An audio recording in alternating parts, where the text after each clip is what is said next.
Brawl Stars has over 80 brawlers, with many being added each year, and the community manager, Danny, once said they don't plan on stopping anytime soon. But we don't have like yet a plan for when we are going to stop releasing brawlers. But even though there are so many unique brawlers, some of them have a playstyle too similar to another, primarily being Doug and Jackie, having quite literally the exact same attack.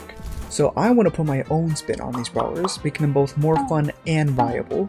Subscribe if you enjoy, and let's begin. When Doug was released, he was pretty bad. His damage had a fall off, meaning he dealt less the further away from him you were, and vice versa. Then, Supercell gave Doug a huge buff by removing the fall off damage completely. This helped him out, but it not only didn't solve the biggest issue with him, getting close to enemies, but it made him a Jackie clone. So although I could just revert this change and buff the numbers, I want to take a different approach. Instead of a circle around Doug, I would change it to be the same circle with more freedom to move it around you. Similar to Hank, but not too different from how it is now. Obviously, I would give Doug the tank trait as well. That much everyone agrees with. I think other than this, I wouldn't really touch Doug since he can easily be broken with getting more supers in addition to basically having more range. And I don't know if I would add this, but I would make his auto aim just be the circle around him.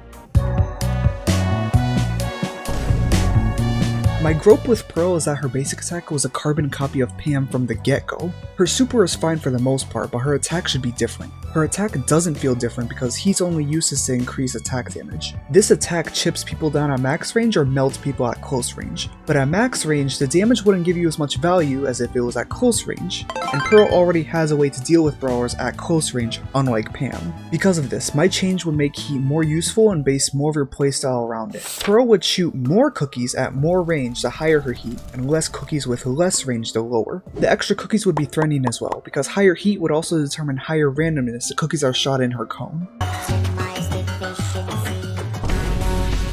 RT has a nice kit where he can defend himself from tanks and whatnot as a sniper. However, again, his super is just too similar to Jackie, especially when they have the speed in which you could unload ammo. Since RT is based on surveillance, I would change his top half after he splits to shoot in a cone similar to Buster's, though a bit smaller. This would mean he can't just nuke someone behind a wall immediately, and instead will only be able to shoot what he sees, hence the theme of his mark. However, I would keep the bottom half the same. This is because it would put more emphasis on the bottom half and pay more attention to its placement, since it's the only half that can now hit behind walls. To make up for his super nerf, I would also make his mark more meaningful, as in marks afflicted by the super would not disappear after the enemy is hit, but instead remain its entire duration. That was 3 reworks for 3 clones in Brawl Stars. If you enjoyed, consider subscribing, and until next time.